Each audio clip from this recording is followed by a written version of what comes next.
जी पंडित जी। मैं दतिया में बैठ के महाराजा भवानी सिंह के टाइम की कुछ घटना सुनाना चाहता हूँ। मुझे सब माफ करना जो गलती हो जाए।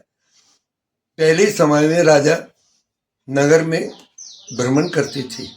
शाम के 10 बजे के बाद पूरे शहर में राजा लोग पहरा देते थे, पब्लिक का दुख सुख देखते थे।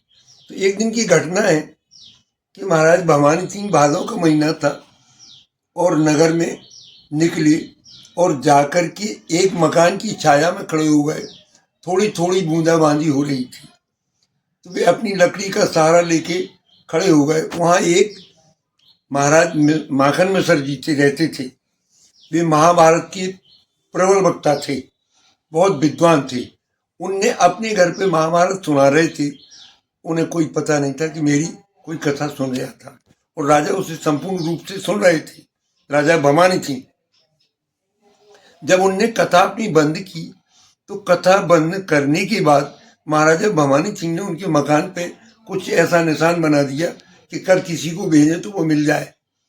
तो बिन्ने जो है उनके यहाँ जो राजगढ़ के पास में लेटोरिया जी रहते थे, वो महाराजा भवानी सिंह को डेली कथा भागवत महाभारत की सुनाते थे और महाभारत सुन के राजा बहुत तारीफ करते थे।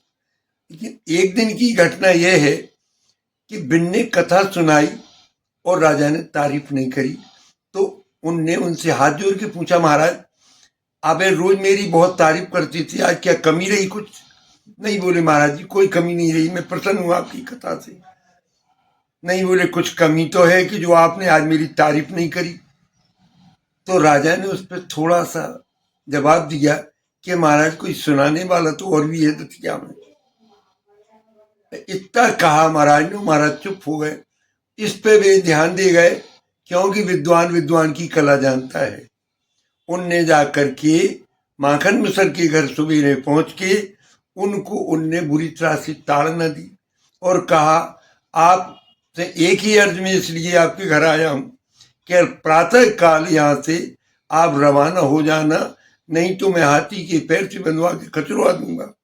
उनने बहुत विनय करी कि दास से क्या गलती हो गई महाराज, जो आपने इतना बड़ा धन मेरे पीछे रख दिया? बोले, जी मैं बता नहीं पाऊंगा। तो मैंने ठीक है, आप राजा के प्रमुख हैं, मैं चला जाऊंगा, लेकिन ये पता कुछ नहीं है मुझे कि हाथी के पैर से को किसको खिंचवाता है। उनने जाकर के काशी में सदैव बैठ के अपनी शरीर को जला दिया और दूसरे फिर जन्म लिया तो औरीना के जागीरदार के पुत्र कहलाए राजा गोविंद सिंह। राजा भवानी सिंह के अंतकाल के समय में उनके कोई पुत्र नहीं था, तो उनकी खोज करने पर औरीना से महाराज गोविंद सिंह को लाया गया। यहाँ उनकी गद्दी हुई, महाराज का दाह संस्कार हुआ। इसके बाद राजा ने अपना काम शुरू किया राज्य का। तो पहली घटना मैंने वही करी थी कि लिटोरिया जी को पांव से हाथी के से बंधवा के घसटवा के मरवा दिया था। इतनी घटना मैं आपको सुनाता हूं और आगे विराम चाहता हूं।